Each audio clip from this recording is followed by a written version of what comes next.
ഡോ, ഈ കടിയൻ സിംഹത്തെ എവിടെ കാണാം? ആരാ കടിയൻ സിംഹം? ആരാണെന്നോ? ഈ കാട്ടിൽ താമസിക്കുന്ന ഒരു സിംഹമാണ് കടിയൻ സിംഹം.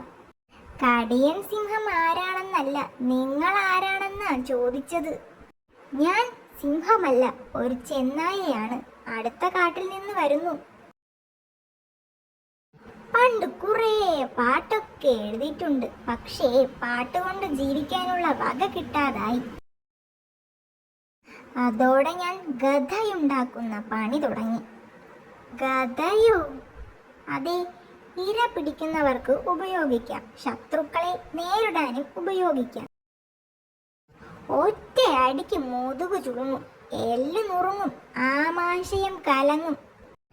ആനയെ തല്ലാം, സിംഹത്തെ തല്ലാം, പുഴുവിനെ തല്ലാം, പാമ്പിനെ തല്ലാം. എങ്കിലൊരു ഗദ ഞങ്ങൾക്ക് തരാമോ? വില തരാം. പറ്റില്ല, ഞാൻ ഉണ്ടാക്കിയ ഗദ ഞാൻ എൻ്റെ കാട്ടിലേക്ക് കൊടുക്കും. അതൊക്കെ പോട്ടെ, കടിയന്റെ ഗുഹ എവിടെ? അത് പറ. നേരെ നടന്നാൽ വലത്തോട്ട് തിരിയണം, വലത്തോട്ട് തിരിഞ്ഞാൽ നേരെ നടക്കണം. കടിയനെ പരിചയമുണ്ടോ? ഇല്ല, പരിചയപ്പെടാനാ പോകുന്നത്. എന്നിട്ട് ഇത് സമർപ്പിക്കണം.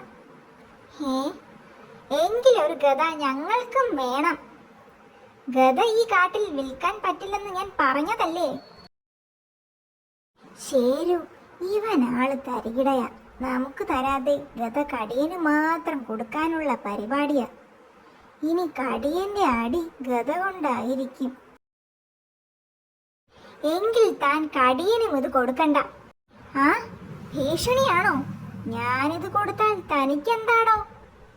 കടിയന് മാത്രമായി താൻ ഈ കാട്ടിൽ ഗദ കൊടുക്കണ്ട, മനസ്സിലായോ? ഗദയോ? ഗദ ഞാൻ കൊടുക്കുന്നില്ല. പിന്നെ കടിയന് സമർപ്പിക്കുമെന്ന് പറഞ്ഞതോ? അത് കടിയനെ പറ്റി ഞാൻ എഴുതിയ ഈ പാട്ടിന്റെ കാര്യമല്ലേ?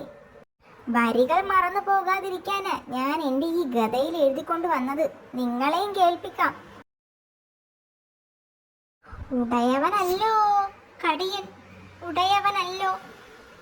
അടിമകളല്ലോ ഞങ്ങൾ, അടിമകളല്ലോ. ഓ, ഗദ കൊണ്ടുള്ള അടിയായിരുന്നു ഭേദം.